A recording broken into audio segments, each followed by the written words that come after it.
அஸ்ஸலாமு அலைக்கும். நான் உங்கள் ஷிஃபா குக்கிங்லேருந்து பேசுகிறேன். இன்றைக்கி நம்ம என்ன ரெசிபி பார்க்க போகிறோன்னா, ஒரு சூப்பரான பீட்ரூட் பொரியல் தான். உங்கள் வீட்டில் இருக்கவங்க பீட்ரூட்டை பிடிக்காது, சாப்பிட மாட்டேன்னு சொல்கிறாங்களா? இந்த மாதிரி பொரியல் பண்ணி கொடுத்து பாருங்கள், எல்லாரும் சாப்பிடுவாங்க. வாங்க என்னோடய ஸ்டைலில் எப்படி செய்கிறதுன்னு பார்க்கலாம். ஒரு கடாயில் தேவையான அளவு எண்ணெய் ஊற்றி முதல்ல கடுகு உளுந்தம் பருப்பு பொரிய போட்டுறேன்.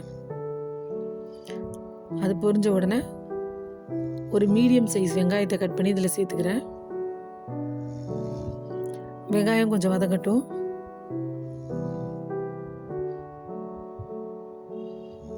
வெங்காயம் கொஞ்சம் வதங்கினோடனே ஒரு 10 பல்லு பூண்டை அப்படியே தோலோடு தட்டி இதில் சேர்த்துருக்கேன்.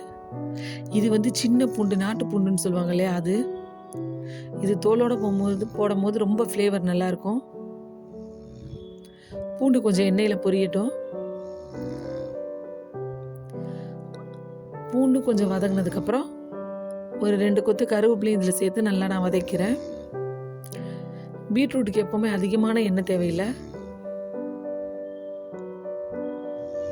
இப்போ பாருங்கள், 2 மீடியம் சைஸ் பீட்ரூட்டை நான் இந்த மாதிரி பொடியாக கட் பண்ணி வச்சுருக்கேன். அதை இது கூட சேர்த்துட்றேன்.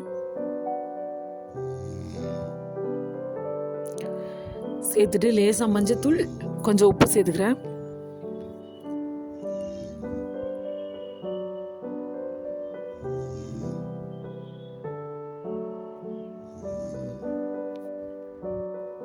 இப்போ எல்லாத்தையும் நல்லா மிக்ஸ் பண்ணி விட்டுறலாம். இப்போ பாருங்கள், பார்க்கும் போதே எவ்வளோ அழகாக இருக்குன்னு. இப்போ இது கூட கொஞ்சமாக ஒரு 1/4 டம்ளர் தண்ணி சேர்த்துக்கிறேன். தண்ணி சேர்த்துட்டு இப்போ மூடி வச்சுட்டேன். இப்போ திறந்து எப்படி வெந்திருக்குன்னு பார்ப்போம். பீட்ரூட் நல்லாவே வெந்துட்டுருக்கு. இன்னும் கொஞ்சம் தண்ணி இருக்குது. திரும்ப பீட்ரூட்டை கொஞ்சம் நேரம் வேக விடுங்க. ரொம்ப லோ ஃப்ளேமில் விடாதீங்க, ஓரளவுக்கு நார்மல் ஃப்ளேம்லேயே வச்சு வேக விடுங்க. இப்போது 2 பச்சை மிளகா, கொஞ்சம் தேங்காய், 1/2 ஸ்பூன் ஜீரகம். தேங்காய் உங்கள் தேவை அளவுக்கு எடுத்துக்கோங்க. மிக்சியில் போட்டு இந்த மாதிரி கரகரப்பாக நுணுக்கிக்கோங்க. ரொம்ப நைஸாக இருக்கக்கூடாது. இப்போ பாருங்கள், தண்ணி நல்லாவே வற்றிருக்கு. பார்த்தீங்களா, தண்ணியெல்லாம் வற்றிருக்கு. ஆனால் இன்னும் கொஞ்சம் தண்ணி நல்லா வற்றி அந்த காய் மேலே கொஞ்சம் எண்ணெய் மாதிரி ஷைனிங்காக வரணும். அப்போ தான் நம்ம தேங்காவை சேர்க்கணும்.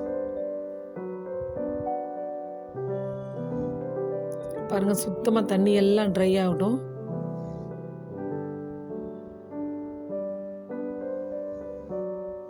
பார்த்தீங்களா, தண்ணியெல்லாம் வற்றி எண்ணெய் பிரிஞ்சு வர ஆரம்பிச்சிருச்சு. இந்த டைமில் நம்ம வச்சுருக்க தேங்காயை கொட்டி நல்லா மிக்ஸ் பண்ணி விட்டுருங்க. இதில் கொஞ்சம் பச்சை மிளகா, சீரகம்லாம் சேர்த்துருக்கிறதுனால ஒரு 2 நிமிஷம் 2 செகண்ட் அடுப்பில் வச்சு கொஞ்சம் நேரம் கிண்டுங்க. 2 நிமிஷம் இல்லை, 2 செகண்ட், அவ்வளோதான். இப்போ அடுப்பு ஆஃப் பண்ணிடுங்க. ஒரு சூப்பரான பீட்ரூட் பொரியல் ரெடி ஆகிடுச்சு. இந்த மாதிரி உங்கள் குழந்தைங்களுக்கு பண்ணி கொடுங்க. எப்படி சாப்பிடாமல் இருப்பாங்க? கண்டிப்பாக சாப்பிடுவாங்க. என்னோட இந்த ரெசிபி உங்களுக்கு பிடிச்சிருந்துச்சுன்னா என்னோடய சேனலை லைக் பண்ணுங்கள், ஷேர் பண்ணுங்கள், சப்ஸ்கிரைப் பண்ணுங்கள். மறந்துடாமல் பெல் ஐக்கானை கிளிக் பண்ணுங்கள். அப்போ தான் நான் போடுற புது புது வீடியோஸ்லாம் உங்களுக்கு நோட்டிஃபிகேஷனில் வரும். சூப்பர், சப்ஸ்கிரைப் பண்ணுங்க. தேங்க்யூ.